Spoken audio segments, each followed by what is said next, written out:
तुम्ही रामकृष्ण परमहंसांबद्दल ऐकलंय? त्यांच्या स्वतःच्या जीवनकालात लोक त्यांना देव मानू लागले. ते सत्संगात लोकांसोबत बोलत असायचे आणि मध्येच म्हणायचे, जरा थांबा.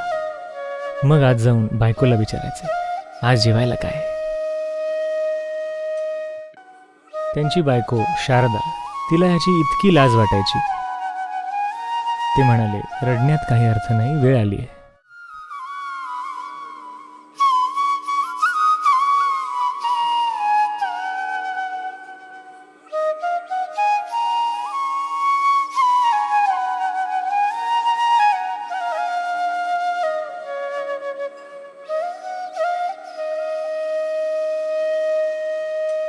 कारण त्यांना क्लायंट व्हायचं नाही खराब डिझायनर्सचे.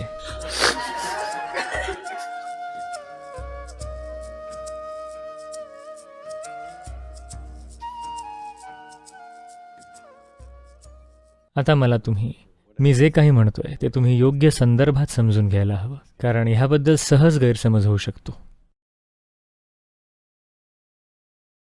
आत्मसाक्षात्कार म्हणजे काय?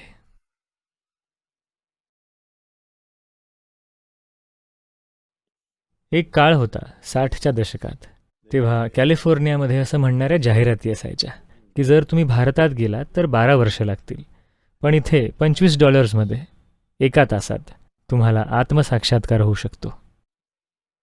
अशा जाहिराती असायच्या जिथे तुम्हाला एवढंच करायला लागायचं की हेडफोन घाला, काही फॅन्सी गॉगल घाला आणि ते तुम्हाला काहीतरी गोळीसुद्धा देतील. हे सगळं मिळून तुम्हाला इतका काहीतरी अद्भुत अनुभव येईल.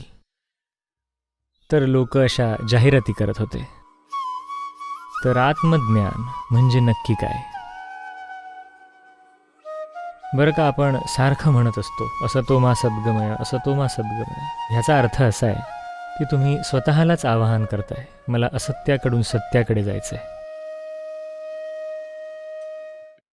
ह्याकडे बघण्याचे भरपूर मार्ग आहेत. अगदी सोप्या पद्धतीने सांगायचं झालं तर तुमच्याबद्दलचं मूलभूत असत्य असं आहे की आत्ता तुम्ही जे नाही आहात ते तुम्ही मी म्हणून अनुभवताय. हा धरतीचा एक भाग आहे. आपण अनेक वेळा ह्याबद्दल बोललोय.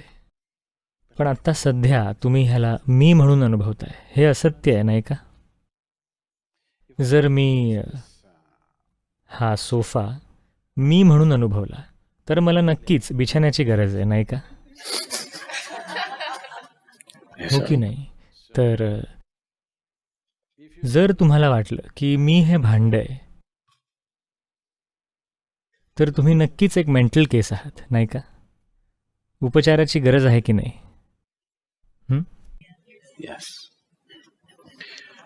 हो, जर मला वाटलं की मी हे भांड आहे तर मला उपचाराची गरज आहे. पण माझं शरीर हे सुद्धा धरतीतूनच तयार झालंय आणि हे सुद्धा धरतीपासूनच तयार झालंय, हो ना?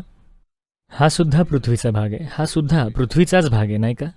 जर मला वाटू शकतं की हा मी आहे तर हा मी आहे असं का नाही वाटू शकत? असं वाटतं की आणखी एक कप्पा आहे माझ्या डोक्यात. चांगलं आहे, नाही का? आणखी एक कप्पा उपयोगी आहे. पण नक्कीच हा वेडेपणा आहे, नाही का? हा मी आहे हा नक्कीच वेडेपणा आहे. कृपया ह्याकडे नीट बघा. हा मी आहे हा वेडेपणा नाही आहे का? तुम्हाला एवढाच दिलासा आहे की सगळेच जण असे आहेत. हो, वेड्यांच्या इस्पितळात असंच असतं. हे असंच आहे. सगळेजण तुमच्यासारखे आहेत म्हणून काही ती बरोबर गोष्ट होत नाही. मला माहिती आहे की आपण एक लोकशाही देश आहोत. बहुमताचं वर्चस्व असतं. बहुमत जे काही म्हणतं तेच सत्य बनतं. पण अस्तित्वात हे असं काम करत नाही. जे आहे ते आहे, जे नाही आहे ते नाही आहे, एवढंच. जर तुम्ही त्याच्याशी सुसंगत असाल तर ते एका पद्धतीने काम करतं. जर तुम्ही सुसंगत नसाल तर ते दुसऱ्या पद्धतीने काम करतं. हे एवढं सोपं आहे. तर जर तुमच्या लक्षात आलं की हे मी नाही आहे, बौद्धिकदृष्ट्या नाही, जर तुमच्या अनुभवात एक स्पष्ट अंतर निर्माण झालं तर ह्याला बाजूला ठेवून निघून जाणं हे साहजिक असेल, नाही का? तुम्ही याला सगळ्या प्रकारच्या वाईट शब्दांनी ओळखताय, जसं की मृत्यू. नाही, मला वाटलं की मी हे भांड आहे आणि सतत मी त्याला सोबत घेऊन चाललो. एके दिवशी मला कळलं, अरे देवा, हे मी नाही आहे. तर हे बाजूला ठेवून बसणं माझ्यासाठी साहजिक असेल, नाही का? असं आहे की नाही? तर त्यांनी एवढंच केलं. तुम्ही त्याची अतिशयोक्ती करताय. साक्षात्कारी जीव त्यांचं शरीर सोडून निघून जातात. जेव्हा त्यांना कळलं की हा मी नाहीये, त्यांनी फक्त ते बाजूला ठेवलं. जर त्यांच्याकडे काही आणखी काम असते तर ते त्याला परत उचलू शकले असते. त्यांच्याकडे काही काम नव्हतं, म्हणून त्यांनी ते बाजूला ठेवलं आणि ते निघून गेले. जगण्याचा समंजस मार्ग आहे की नाही? जर हे भांडं तुमच्या कामाचं असेल तर तुम्ही ते घेऊन फिराल, कामाचं नसेल तर तुम्ही तिथेच सोडून द्याल.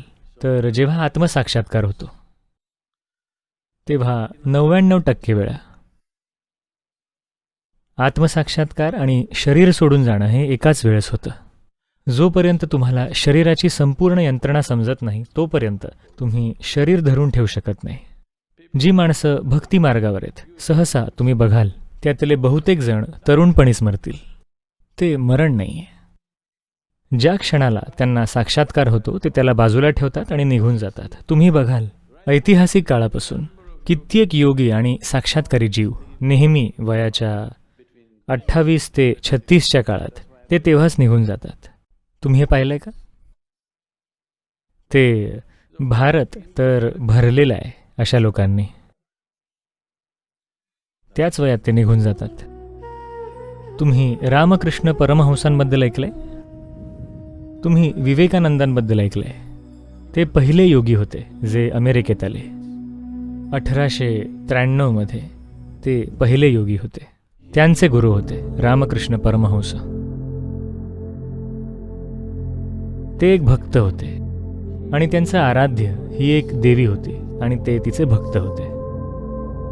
आणि ते अगदी वेगळेच होते, सर्वस्वी. त्यांच्या स्वतःच्या जीवनकालात लोक त्यांना देव मानू लागले. सुळावर नाही चढवलं, त्यांची पूजा केली गेली, कारण त्यांची उपस्थिती आणि इतर गोष्टी इतक्या अद्भुत होत्या. पण त्यांना खाण्याचं वेड होतं. ते सत्संगात लोकांसोबत बोलत असायचे आणि मध्येच म्हणायचे, जरा थांबा. मग आज जाऊन बायकोला विचारायचे, आज जेवायला काय? त्यांची बायको शारदा, तिला ह्याची इतकी लाज वाटायची. ती म्हणायची, तुमचा काय प्रॉब्लेम आहे? मी सुद्धा अन्नाचा विचार करत नाही, तुम्ही का असं करताय? आम्ही तुम्हाला देव म्हणून पाहतो, खाण्यासाठीचा हा काय वेडेपणा आहे? हे म्हणाले, ते ठीक आहे, पण जेवायला काय? एक दिवशी तिला ह्या गोष्टीची इतकी लाज वाटली की तिने त्यांना सांगितलं की मला तुमची खूप लाज वाटते. तुम्ही खाण्यासाठी एवढे वेडे का आहात? मग ते म्हणाले, बरं का, देशाच्या त्या भागात नेहमी जेवण एका मोठ्या, बरं का, भारतात आम्ही एवढ्याशा ताटात खात नाही, आम्ही एवढ्या मोठ्या ताटात खातो. त्याला म्हणतात थाळी. जेवण वाढलेल्या ताटाला म्हणतात थाळी. ते म्हणाले, ज्या दिवशी तू हे जेवण माझ्यासमोर आणशील, जर मी काही रस नाही दाखवला त्या अन्नामध्ये, तर तुला समजलं पाहिजे की आता फक्त 3 दिवस राहिलेत. ते असं म्हणाले आणि त्यानंतर 7 वर्ष उलटली. 7 वर्षानंतर एक दिवस त्यांना कायम झोपाळ्यावर बसून जेवायची सवय होती. तर ते झोपाळ्यावर बसून जेवायचे. तिने थाळी आणली आणि त्यांनी दुर्लक्ष केलं. ती मोठ्याने रडायला लागली. अचानक तिच्या लक्षात आलं की फक्त 3 दिवस राहिलेत. ते म्हणाले, रडण्यात काही अर्थ नाही, वेळ आली आहे. 3 दिवसांनंतर ते गेले. तर ते त्यांची अन्नाची वासना वापरत होते, जागरूकपणे, एक प्रकारे शरीर धरून ठेवण्यासाठी. जर त्यांनी अन्नाची इच्छा केली नाही तर ते निघून जातील. तर प्रत्येक दिवशी ते स्वतःला सांगायचे, जेवण जेवण जेवण जेवण. बरं का, तो त्यांचा स्वभाव नव्हता, पण ते ती इच्छा निर्माण करत होते, फक्त हे कायम सुरू राहावं म्हणून. ते इथे सत्संगात बसायचे आणि त्यांचा अनुभव मोठा होऊ लागला की ते पटकन आत जायचे आणि म्हणायचे, आज जेवायला काय, आज काय, मला हे खायचंय, मला ते खायचंय. फक्त जेवणाविषयी विचार करणं, अन्नाविषयी जागरूक इच्छा निर्माण करणं, फक्त शरीरात टिकून राहण्यासाठी. एकतर तुम्ही अशी इच्छा निर्माण केली पाहिजे, काही इतर प्रकारच्या युक्त्यासुद्धा आहेत, किंवा तुम्हाला शरीराची संपूर्ण यंत्रणा समजली पाहिजे. शरीराची संपूर्ण यंत्रणा समजायला ठराविक प्रमाणात लक्ष द्यावं लागतं. ते असं नुसतंच येत नाही. साक्षात्कार एका क्षणात घडू शकतो, समज ही एका क्षणात येत नाही. त्यासाठी कित्येक जन्म काम करावं लागतं.